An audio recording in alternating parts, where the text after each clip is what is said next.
भाइयों और बहनों, आप सबको आपके होस्ट संदीप भटनागर का नमस्कार। आज का प्रोग्राम बड़ा विशेष होने वाला है और ये मैंने एक क्लिप उठाया है डॉक्टर कमर चीमा के ब्लॉग से, जिसका नाम है री इमेजिनिंग पाकिस्तान आफ्टर 76 ईयर। उसमें वो डिस्कस कर रहे हैं एक पाकिस्तानी पत्रकार अजीम चौधरी जी के साथ, जिसमें वो बता रहे हैं कि 76 ईयर्स में पाकिस्तान कहाँ से कहाँ पहुँच गया और उसने इंडिया के साथ इवन कश्मीर में क्या क्या किया। तो चलिए पहले एक छोटी सी क्लिप देखते हैं और उसके बाद हम अपना तर्जया करेंगे। देखिए क्लिप। डॉक्टर साहब, आप का मैं एक जगह सुन रहा था कि आप कह रहे थे कि ये वक्त आ गया है कि हमें जो अपनी नेशनल लेवल पे जो हमने गलतियां की हैं उनको एक्सेप्ट करना चाहिए।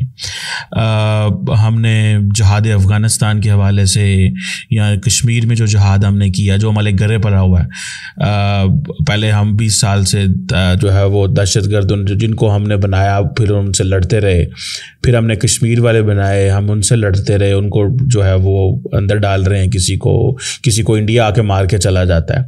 ये जो नेशनल लेवल पे जो ममालिक हैं जो गलतियां करते हैं, इसको पब्लिकली क्यों हम इन गलतियों को नहीं मानते? इससे क्या होगा? आप हुकूमत साजियों में रहे हैं, आपने पाकिस्तान की बड़ी पॉलिटिकल क्लास को, इनके माइंडसेट को, इनके साथ वो जिसे कहते हैं ना वाइन एंड डाइन किया हुआ है, आपको पता है इनका मिजाज क्या है, आप तमाम तबकों को जानते हैं। क्यों हम ये गलती नहीं मानते जो हमने माजी में गलतियां की हुई हैं? हो सकता है दुनिया चाहती हो या आवाम को हम बता सकें कि ये हमारी गलतियां थी, ये हमारा मुस्तकबिल, हम इसकी तरफ जा रहे हैं। क्यों हम गलतियां नहीं मानते? चौर साहब, वाइन के साथ वाइन आपने सुना, ये एक तरीके का एक्सेप्टेंस है कमर चीमा साहब की तरफ से। देखिए, एक्सेप्टेंस तो पाकिस्तान में कई लोग दे चुके हैं, जनरल मुशर्रफ दे चुके हैं और कितने उनके आर्मी चीफ, एयरफोर्स चीफ सब ये चीज़ का कंफर्मेशन दे चुके हैं कि जो भी कश्मीर में जो हुआ है उसमें पाकिस्तान का हाथ है। अब ये किसी को दो राय की बात नहीं है, एवरीबडी नोज दैट फैक्ट। अब मुझे बिल्कुल कमर चीमा जी की बात को समझ में नहीं आता कि उसमें अब एक्सेप्ट करने की कहाँ गुंजाइश है। आप पहले के दौर अलग था, जब कोई भी सिस्टम नहीं था, कोई भी सोशल मीडिया नहीं था, केवल जो न्यूज़पेपर हुआ या दूरदर्शन या पाकिस्तान टीवी हुआ, इसके सिवा और कोई सोर्स था ही नहीं ये पता लगाने के लिए कि क्या हुआ। लेकिन आज का दिन ऐसा नहीं है। आज तो अगर हमारे श्रीनगर में कुछ होगा तो 10 मिनट के अंदर पाकिस्तान के जो है वो मुजफ्फराबाद में पता चल जाएगा कि इंडिया की फौज ने यहाँ पे क्या किया। और अगर वहाँ पे कुछ होगा, जो वहाँ पे लोग आटे की लाने में लगे हैं, उनकी फ़ोटो यहाँ पे 2 मिनट में आ जाती है। लेकिन सर, प्रॉब्लम ये है कि आप एक्सेप्ट करें तो करें भी तो क्या एक्सेप्ट करेंगे? कई चीज़ ऐसी होती है जो सबको पता होती है, ओपन सीक्रेट होती है, लेकिन कोई उस चीज़ को एक्सेप्ट नहीं करता है, क्योंकि फिर आप कटघरे में आएंगे, आप इंटरनेशनल लॉ में जाएंगे, आप जो है वो आपको यूएन में जाके जवाब देना पड़ेगा कि आपने ये क्यों किया, अगर आप उस चीज़ को एक्सेप्ट करते हैं। बेटर तो ये है कि आप मन में एक्सेप्ट कीजिए जो कि आप करते हैं और उस पर एक्ट कीजिए और एक विश्वास जीतिए। वो ज़्यादा बेटर है रादर देन आप यही बोलते रहें कि नहीं, हमने तो कुछ किया ही नहीं, हमसे तो कुछ हुआ ही नहीं, हमने तो किसी को भेजा ही नहीं। और अब आप देखिए, जो कमर चीमा साहब कह रहे हैं कि इंडिया जो है वो पाकिस्तान में घुस के मार रहा है और 20-21 लोगों को उन्होंने मार दिया है, तो कमर चीमा साहब, काश आपके मुंह में घी शक्कर और हमारी गवर्नमेंट ये काम करा रही होती। I would have been very very happy कि कोई तो है जो घर में घुस के बदला ले रहा है। और एक चीज ख्याल रखिए, जाके बंदूक निकाल के 10 लोगों को पब्लिक में मार देना आसान है, लेकिन पिन पॉइंट करके किसी को ट्रैक करके और जिसके पीछे आर्मी की सिक्योरिटी हो, उसके अपने गार्ड्स हों, ऐसे लोगों को, ऐसे टेररिस्टों को मारना जो खुद भी टेररिस्ट हैं, उनको मारना मुश्किल है। और इस बात की तो आप दाद दीजिएगा उस एजेंसी को या उस अनसीन एंजल को जिसने 20 या 21 लोगों को मारा है वहाँ पे, कि उसने पब्लिक में किसी को नुकसान नहीं पहुँचाया। जो नुकसान पहुँचाया है वो उन लोगों को ही नुकसान पहुँचाया है जिन्होंने हिंदुस्तान को नुकसान पहुँचाया है। पब्लिक में मारना बहुत आसान है सर, आप ये बात मेरी समझ सकते हैं। चलिए थोड़ा आगे वीडियो देखते हैं। देखिए, मैं आपसे गुजारिश करूं, हमारे यहाँ कुछ बुनियादी खराबियां हैं। वो बुनियादी खराबी ये है, और उस बुनियादी खराबी में हमारा शायद उतना रोल नहीं है। ये रोल तारीख के जबर के हवाले से हम पर है। कश्मीर पे अगर इंडिया उस वक्त फौजें ना भेजता तो कश्मीर इशू ना होता।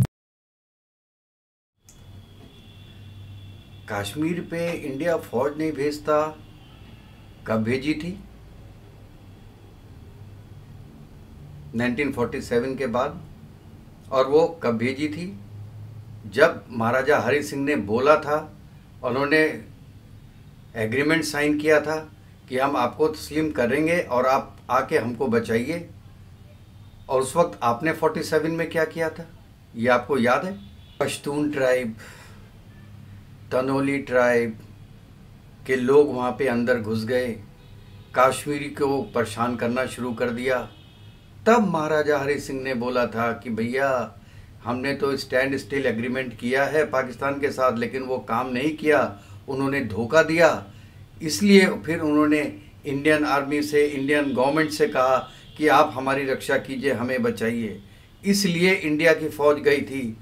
सर आप पत्रकार हैं, आप पहले थोड़ा सा गूगल कर लेते, थोड़ा पढ़ लेते कि 47 में क्या हुआ, 48 में क्या हुआ, 65 में क्या हुआ, 71 में क्या हुआ, कारगिल में क्या हुआ।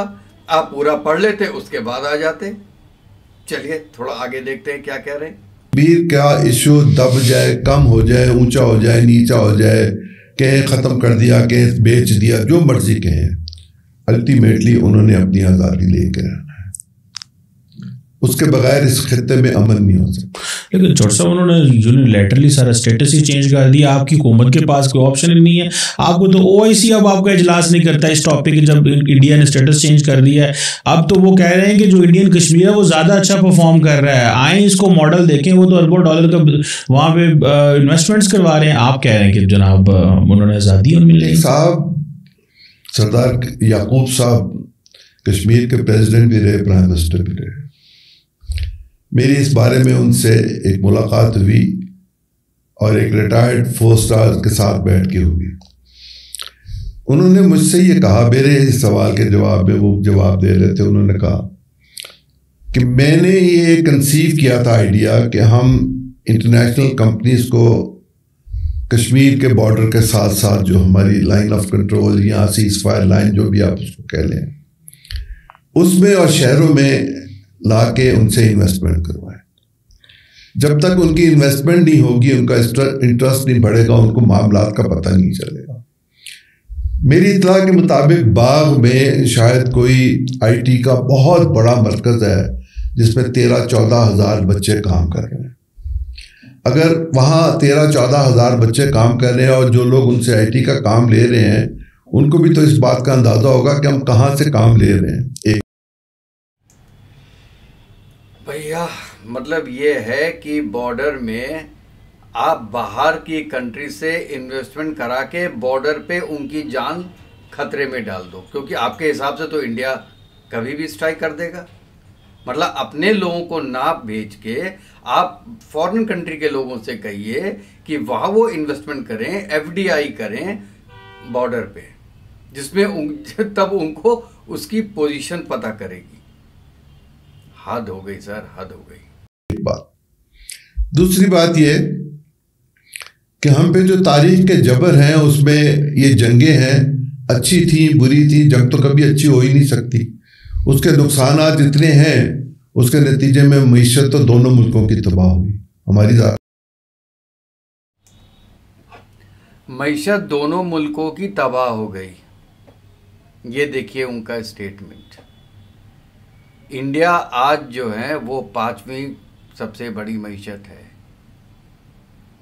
अगले साल 25 में IMF ने कहा है कि ये 4th नंबर पे आ जाएगी और 2 साल में 3rd नंबर पे आ जाएगी। और ये कह रहे हैं कि दोनों की मईशतें तबाह हो गई हैं कश्मीर वॉर से। भाई साहब, इंडिया को बहुत ज़्यादा फ़र्क नहीं पड़ा है इन वार से, क्योंकि वार आपने थोपी है, इंडिया ने आपके ऊपर नहीं थोपी है। और इंडिया की फ़ौज और आपकी फ़ौज में ज़मीन और आसमान का फ़र्क है, जो कि मैं आपको कभी और डिस्कस करूँगा कि दोनों की फ़ौज में डिफरेंस क्या है। ये जो जज्बा बोलते हैं ना आप लोग की बहुत बड़ा जज्बा है, वो हमने जज्बा देख लिया था 71 में। इतना ही जज्बा होता ना सर तो मर जाते, कट जाते, लेकिन सरेंडर नहीं करते। चलिए, ये अलग टॉपिक हो गया। अब देखते हैं ये आगे क्या बोलते हैं। ज़्यादा भी, क्योंकि हमारे पास वसाइल कम थे, उनके द्वारा हमसे वसाइल ज़्यादा थे, उन्हें उतना बोझ नहीं उठाना पड़ा। लेकिन आप ज़रा इस बात को गौर कीजिए मेरे साथ मिलके कि जिस वक्त पाकिस्तान बना उसके फ़ौरन बाद कायद आज़म का दुनिया से चले जाना, कश्मीर के मसले का पैदा हो जाना, अंग्रेज़ आर्मी चीफ का या कमांडर इन चीफ का हुक्म ना मानना, सिंध के पानी की पानी पाकिस्तान को आता था उसको इंडिया ने तमाम दरियाओं का पानी रोक लेना। सर, कौन सी दरिया का पानी रोक लिया इंडिया ने, ये तो बताइए। जो इंडस वाटर ट्रीटी है उसके हिसाब से 70% पानी आपके पास जाता है, 30% इंडिया में आता है।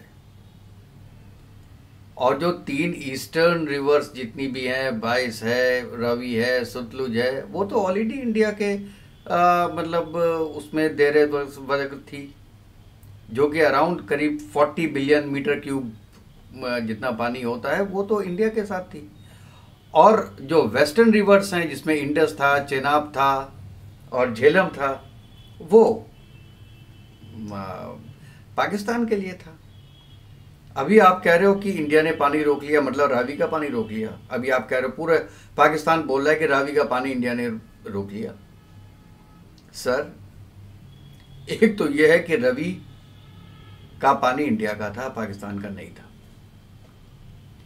दूसरी बात, रावी में पानी बहुत ज़्यादा बचा ही नहीं था, तो जो वो पाकिस्तान में जाता था वो बहुत कम 5 to 7% ही पानी जाता था, बाकी सूख जाता था। और वो भी कुछ ही महीने ऐसा होता था कि रावी में पानी रहता था, बाकी पानी नहीं रहता था। वो पाकिस्तान तक पहुँचते पहुँचते इरिगेशन के काम भी नहीं आता था। लेकिन आपको तो प्रोपेगेंडा करना है कि इंडिया ने पानी रोक लिया, और फिर हम पानी खरीदने पे मजबूर हुए। ऐसे हालात की रोशनी में हम क्या करते? और फिर जिस दिन पाकिस्तान बना उस दिन जो मेरे पास रिकॉर्ड है उसके मुताबिक 1,20,000 फौज पाकिस्तान के जवानों पर मुश्तमिल पाकिस्तान में मौजूद थी। जिस वक्त हम आज़ाद हुए, जबकि हमारे GDP उस वक्त कोई ऐसा नहीं था कि हम, और पैसे भी इंडिया नहीं दे रहा था जो हमारे हिस्से के आते थे, न यूनिवर्सिटी मिली, न पैसे मिले, न वसाइल मिले, कुछ नहीं मिला। हम तो गुर्बत में थे, हमारे पास मजबूरी थी कि हम अपनी हिफाजत कैसे करें एक इक्विप्ड फौज के मुकाबले पे, और हम सरवाइव कैसे करें।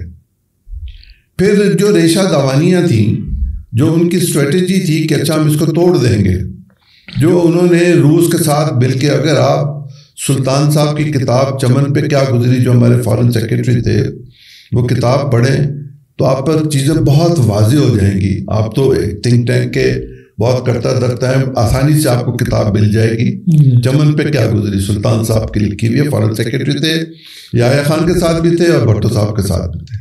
जो उनकी गुरुमीको के साथ गुफ्तगू है, अगर आप उस गुफ्तगू को पढ़ लें, उन्होंने वो बैटम छाप दी हुई है, तो आप हैरान होंगे कि उस वक्त रूस का क्या रवैया था और रूस कितना एडमेंट था, यूएसएसआर कितना एडमेंट था कि मशरकी पाकिस्तान को बांग्लादेश बनाना ही बनाना। सर हो सकता है कि ये आप सही बोल रहे हो, मुझे पता नहीं। मैंने तो कभी भी ये बात नहीं सुना कि रूस चाहता था कि बांग्लादेश बन जाए और उसने इंडिया की हेल्प की बांग्लादेश बनाने में। कहाँ की न्यूज़ कहाँ के लाते हैं। हाँ, इन्वेज़न ज़रूर हुआ था, लेकिन वो अफ़गानिस्तान में हुआ था, और इस डर से कि वो अफ़गानिस्तान के बाद वो पाकिस्तान में आएगा, इस डर से आपने फिर जो पहला जिहाद किया है अफ़गानिस्तान में, जहाँ से आपका डाउनफॉल शुरू हुआ है, वो तब हुआ है। वो केवल एक भ्रम, आप भ्रम ही पे तो जी रहे हो अभी तक। हर चीज़ में भ्रम, हर चीज़ में कॉन्स्पिरेसी थ्योरी। हमारे साथ ये कर रहा है, हमारे साथ यूएस कर रहा है, हमारे साथ रशिया कर रहा है, हमारे साथ इजराइल कर रहा है, हमारे साथ यूरोप कर रहा है, हमारे साथ इंडिया में। तुम्हारे पास है क्या जो कोई भी कंट्री तुम्हारे अगेंस्ट में कुछ करेगी, कुछ कॉन्स्पिरेसी करेगी तुमको हटाने के लिए, तुमको बर्बाद करने के लिए? तुम्हारे पास कुछ भी नहीं है। हर आदमी चाहता है भैया तुम जहाँ पे हो कोने में वहाँ पड़े रहो, तुमको कुछ पैसे दे दें, कुछ रुपए दे दें, जिससे तुम्हारा खाना पीना चलता रहे। क्यों? क्योंकि भाई अब एक एग्जाम्पल है कि नेकेड आदमी से तो हर आदमी डरता है। आप सड़क पे ऐसे ही दौड़ेंगे तो हर आदमी कहेगा भैया इसको कुछ कपड़े दे दो, जिससे कि ये बैठ जाए बगल में, परेशान ना करे हमको। क्योंकि आपकी एक वैल्यू है, उसको कहते हैं nuisance value. You have got only one value and that is nuisance value.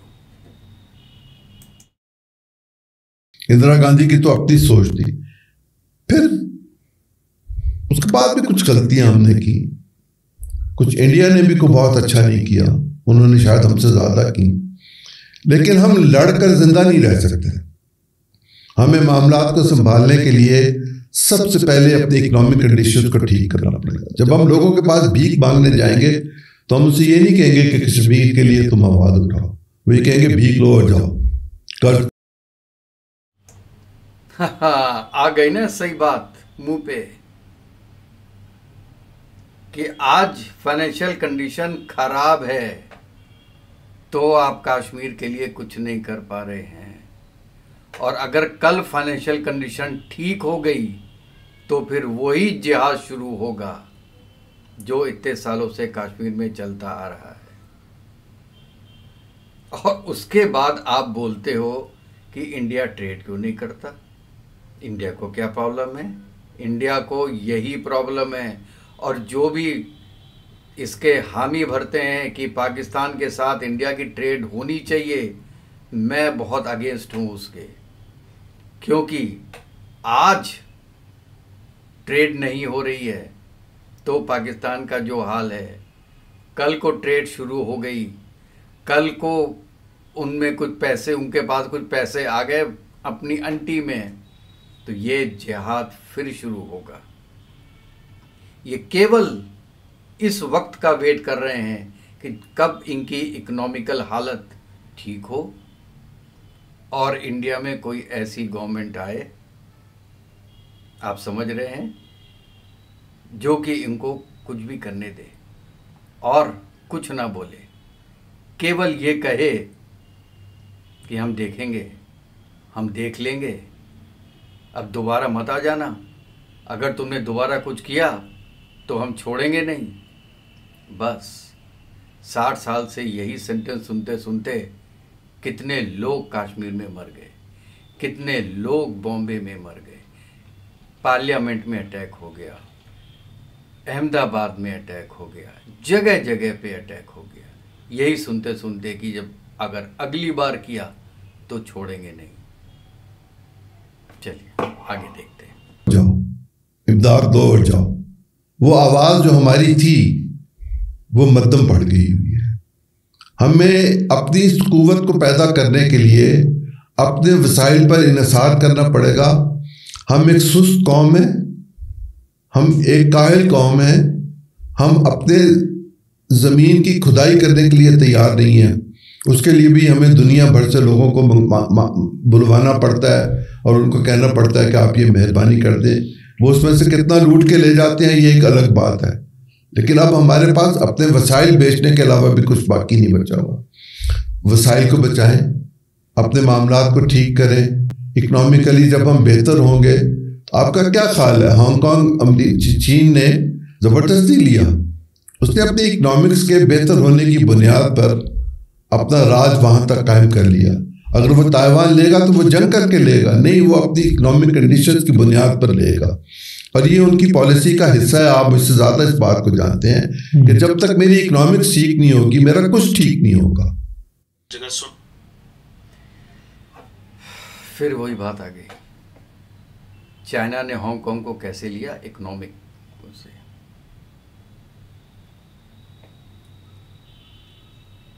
आप जब पैसा आ जाए तो ले लेना।